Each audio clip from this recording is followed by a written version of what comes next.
This video today is about how Task 1 writing is marked. So first thing you need to consider is task achievement. You get 4 marks. One of the marks is for task achievement. Let's have a look first of all about how it will be marked. So this simple bar chart there. One of the first mistakes is not enough words. So make sure you write 150 words. It's the wrong data. If your candidate makes a mistake with the data, they will lose marks. So look at the problem there. The candidate wrote 7. It's not 7, it's 7,000. Another mistake is missing data. Have a look what might be wrong with this sentence. So that 7,000 is okay, but the Pakistan data is missing.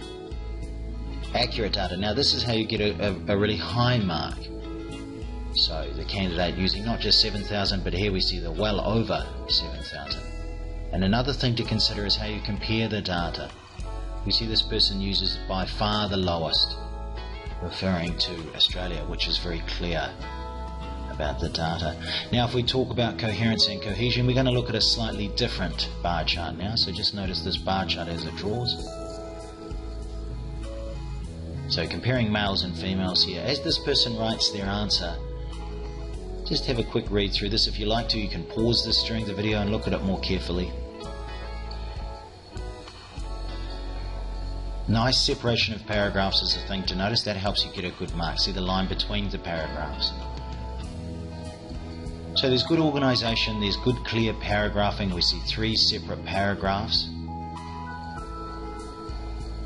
We're seeing the logical organisation of data from big to small. Also there's some good linking phrases in here. We know that paragraph's about females and the next one about males. Also you get a part of your mark as referencing and substitution. So instead of females, the person uses that, the figures for this gender. So as we move from coherence and cohesion now to lexical resource or vocabulary. This is the third area you're marked in. Again, we'll go back to that first nice simple bar chart this time, and we'll look at some mistakes first of all that might affect your mark negatively. The wrong word. This can confuse the examiner or the reader. So it shouldn't be decreased from, it should be just simply lower than. So the person's using the wrong word there. That's considered a vocab mistake. Part of this criteria is also the wrong word form. So not was low, it was the lowest. So using a superlative, for example, there. Now if we think about this with higher marks, you need a variety of lexical chunks. So notice how this person's got 3 different choices of saying teachers from Australia.